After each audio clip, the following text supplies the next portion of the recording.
Xenophanes. Xenophanes of Colophon, /Xenophanes Ancient Greek, Xi epsilon nu omicron phi nu eta sigma kappa omicron lambda omicron phi nu iota omicron sigma, circa 570 to circa 475 BC, was a Greek philosopher, theologian, poet, and social and religious critic. Xenophanes lived a life of travel, having left Ionia at the age of 25 and continuing to travel throughout the Greek world for another 67 years. Some scholars say he lived in exile in Sicily. Knowledge of his views comes from fragments of his poetry, surviving as quotations by later Greek writers. To judge from these, his elegiac and iambic poetry criticized and satirized a wide range of ideas, including Homer and Hesiod, the belief in the pantheon of anthropomorphic gods and the Greeks' veneration of athleticism. He is the earliest Greek poet who claims explicitly to be writing for future generations, creating fame that will reach all of Greece, and never die while the Greek kind of song survives. Life. Xenophanes was a native of Colophon, a city in Ionia, now western Turkey. Some say he was the son of Orthomenes, others the son of Dexius. He is said to have flourished during the 60th Olympiad, 540 to 537 BC. His surviving work refers to Thales, Epimenides, and Pythagoras, and he himself is mentioned in the writings of Heraclitus and Epicharmus. In a fragment of his Elegies, he describes the Median invasion as an event that took place in his time, possibly referring to the expedition of Harpagus against the Greek cities in Ionia, 546 5th BC. He left his native land as a fugitive or exile and went to the Ionian colonies in Sicily, Zancle, and Catana. He probably lived for some time in Elea, founded by the Phaeacians in the 61st Olympiad 536 to 533 BC, since he wrote about the foundation of that colony. According to an elegy reputedly composed when he was 92 years old, he left his native land at the age of 25 and then lived 67 years in other Greek lands. Poems. According to biographer Diogenes Laertius, Xenophanes wrote in hexameters and also composed elegies and iambics against Homer and Hesiod. Laertius also mentions two historical poems concerning the founding of Colophon and Elea, but of these, only the titles have been preserved. There is no good authority that says that Xenophanes wrote a philosophical poem.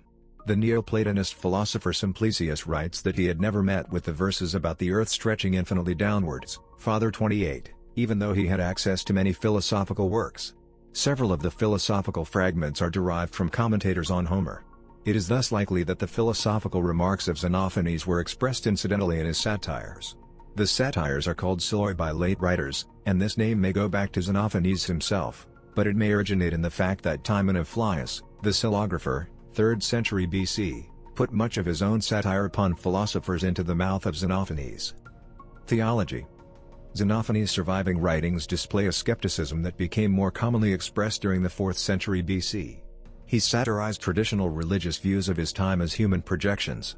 He aimed his critique at the polytheistic religious views of earlier Greek poets and of his own contemporaries. Homer and Hesiod, one fragment states, have attributed to the gods all sorts of things that are matters of reproach and censure among men: theft, adultery, and mutual deception. Sextus Empiricus reported that such observations were appreciated by Christian apologists. Xenophanes is quoted, memorably, in Clement of Alexandria, arguing against the conception of gods as fundamentally anthropomorphic. An additional criticism of the gods is found in the quote.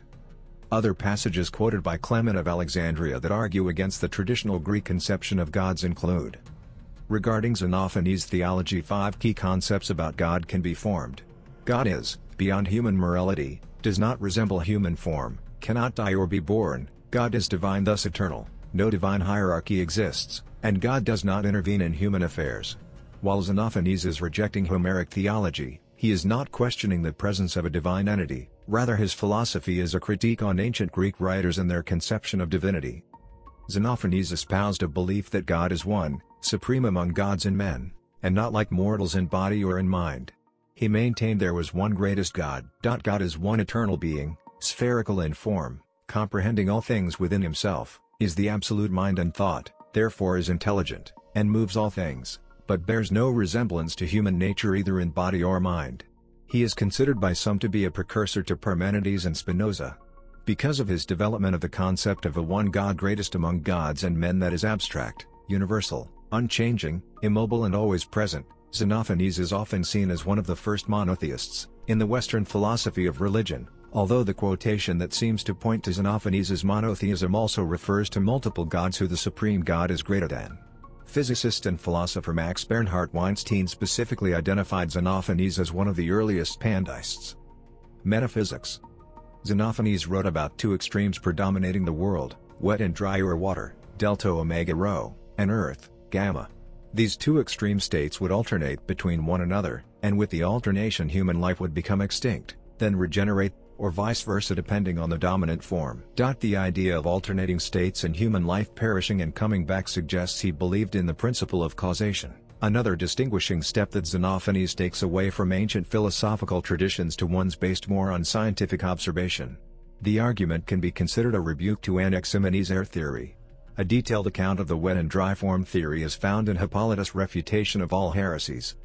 He also holds that there is an infinite number of worlds, not overlapping in time. Xenophanes concluded from his examination of fossils that water once must have covered all of the Earth's surface. The use of evidence is an important step in advancing from simply stating an idea to backing it up by evidence and observation. Epistemology. Xenophanes is credited with being one of the first philosophers to distinguish between true belief and knowledge, which he further developed into the prospect that you can know something but not really know it. Due to the lack of whole works by Xenophanes, a lot of meaning is lost and a large amount of guessing is at hand, so that the implication of knowing being something deeper, a clearer truth, may have special implications, or it may mean that you cannot know something just by looking at it. It is known that the most and widest variety of evidence was considered by Xenophanes to be the surest way to prove a theory. His epistemology, which is still influential today, held that there actually exists a truth of reality, but that humans as mortals are unable to know it. Karl Popper reads Xenophanes as saying that it is possible to act only on the basis of working hypotheses. We may act as if we knew the truth, as long as we know that this is extremely unlikely. Xenophanes' views then might serve as a basis of critical rationalism. In today's philosophical and classics discourse, Xenophanes is seen as one of the most important pre-Socratic philosophers. It had also been common since antiquity to see him as the teacher of Zeno of Elea, the colleague of Parmenides, and generally associated with the Eleatic school, but common opinion today is likewise that this is false. There is one fragment dealing with the management of a feast, another which denounces the exaggerated importance attached to athletic victories, and several which deny the humanized gods of Homer. Arguments such as these made Xenophanes infamous for his attacks on conventional military and athletic virtues of the time and well known to side with the intellectual instead.